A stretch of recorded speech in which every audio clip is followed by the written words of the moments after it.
Penguin Random House Audio presents The World's Greatest Detective and Her Just Okay Assistant by Liza Tully. Read for you by Emma Ladji. For Carol and Kurt. Chapter 1.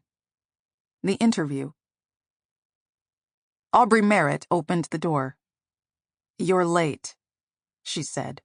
She was tall, silver-haired, formidable, in her 60s and still going strong.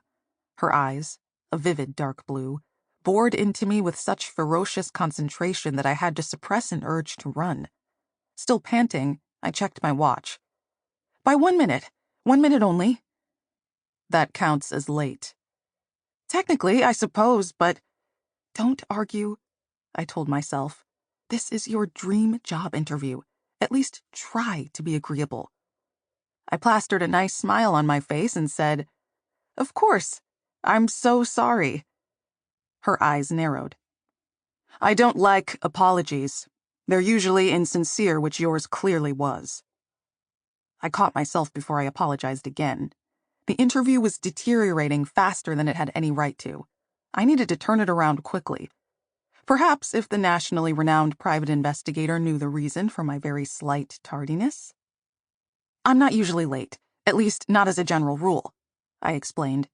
"It's just that the plumber was supposed to come this morning at 9 a.m., and then at noon he called to say he was running late. If it had been anyone else, I would have canceled. I mean, if it had been the mayor of New York, I would have canceled, so as not to risk being late for this interview.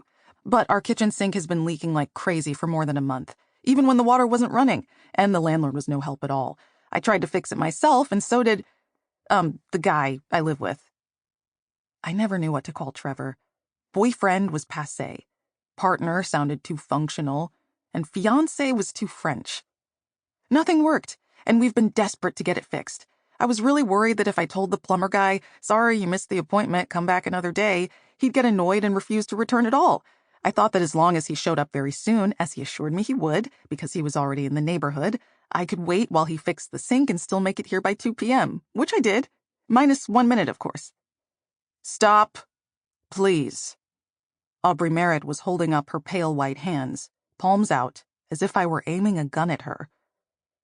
"Excuses are even worse than apologies. They tend to go on far too long, as yours just did, and the longer they go on, the less convincing they become." I could feel my face reddening. Not convincing? Really? Anyone who'd ever experienced the scourge of a leaking sink wouldn't need convincing. First, there's the constant drip, drip, drip. Then the stench of water collecting in a saucepan under the sink and sitting there and overflowing while you're at work. Then the job of dumping the dirty water. Where are you supposed to put it? You can't pour it down the kitchen sink, because it will just leak out again in a big rush. You can't throw it out the window of your apartment either. Try doing that on East 14th Street and see how far you get. No. You have to pour it slowly down the bathroom sink or shower drain, or flush it down the toilet a little at a time, because the toilet is the most ancient fixture of all and always seems to be on the verge of giving up. Your day is thereby ruined. Now multiply that by weeks. But as I peered past Aubrey Merritt, into the apartment where she lived and worked, I saw a possible reason why my explanation had failed to garner sympathy. The place was gorgeous and looked to be enormous. Even the foyer was huge.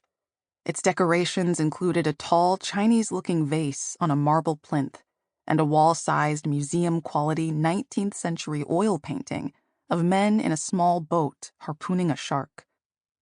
And the building itself was one of the finest New York had to offer. A 9-story Gilded Age confection of brick and terracotta that bordered private Gramercy Park, its keys given only to near neighbors. Chances were good that Aubrey Merritt had never lived in a 4th-floor East Village walk-up with antiquated plumbing and a landlord who didn't return calls.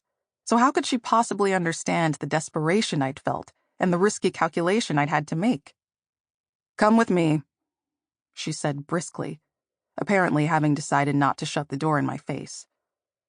As I followed her down the corridor, I spied a man with the silhouette of a linebacker disappearing into a back room. I wondered what relation he had to the detective, Was he her husband? Lover? Friend? Employee? That's Gilbert, Aubrey Merritt said over her shoulder. She gave no further explanation, and I didn't ask for one. I was too unnerved by the ridiculous thought that she must have eyes in the back of her head. We entered a large, sunny room that I took to be her office. Crammed bookcases lined 3 walls. A faded Persian rug covered a portion of scuffed mahogany floor. 2 old leather chairs were set on either side of a deep, cushioned couch of dark green velvet, and a single window, high and wide and gracefully bowed, looked over a garden ringed by a tall brick wall. Soaking up the cool, late April sunshine falling through this lovely window was a round oak table showcasing a collection of odd, eye-catching items: city maps, brass statuettes, an ancient South American mask, and other things. But what really drew my attention was a wooden easel angled so that it caught the window's light. A low table next to it was home to charcoal pencils and dirty rags, and the floor surrounding it was covered with rudimentary charcoal sketches, some of them mere lines and shadings, pieces that appeared to have been ripped from the easel in dissatisfaction. I couldn't help being drawn to one of these sketches, of a quaint, ivy-covered cottage with a lush front garden in which a shadow in the shape of a man worked. Was it an actual place, I wondered, or only a fantasy? I hadn't studied it for more than a few moments when I heard a sharp cough. I looked up to find the detective waiting for me. She was seated behind a Louis XV-style writing desk with intricate inlaid wood and gold filigreed edges. The desktop was clear but for an iPad and a fluted vase filled with black spotted tiger lilies. Honestly, the room and everything in it had almost overwhelmed me. I could have spent an hour there by myself contentedly, simply reading the spines of the books, running my fingers along the well-aged leather of the desktop, and turning all the fascinating artifacts over in my hands. I'd grown up in a small house on a busy street in Queens. At night, I'd fallen asleep to the tuneless music of nonstop traffic and the rumble of jets flying into and out of LaGuardia. It was just my dad and me in the house. He was a handyman/carpenter, no job too small, and in the entire 17 years I'd lived with him before I went off to Queens College, the decor had never once changed. Our idea of a luxury vacation was a long weekend every August in a motel on the Jersey Shore. As Aubrey Merritt tapped her fingers on her desk impatiently, I weaved a path through the cast-off drawings and lowered myself into the armchair in front of the desk.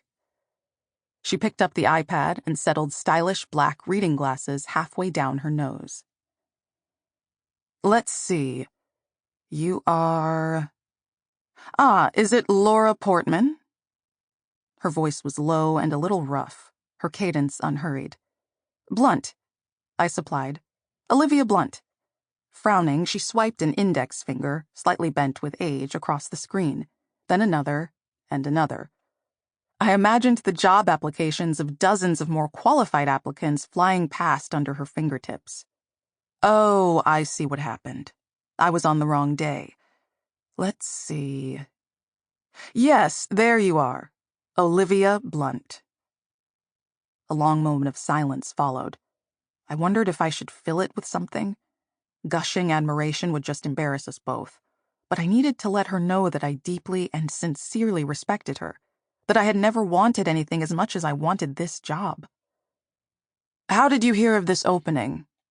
She finally asked. PI Today, I replied promptly. Good. You follow industry news. How long have you been a subscriber? A subscriber? I swallowed awkwardly. I would have given anything to be able to say that I devoured PI Today every month, and that I'd worked brilliantly in the field of private investigation for at least 2 years and had impeccable references. That, additionally, on a basic skills level, I could answer phones with chronic pleasantness, keep schedules up to date and non-conflicting, and balance books so that they always came out ahead. But it seemed unwise to lie to a seasoned detective. Some subtle tell would probably give me away. Plus, she had my resume. I wobbled a rueful smile and said, I'm not a subscriber. I've actually never read the magazine at all. For God's sake, Olivia... Sample complete. Ready to continue?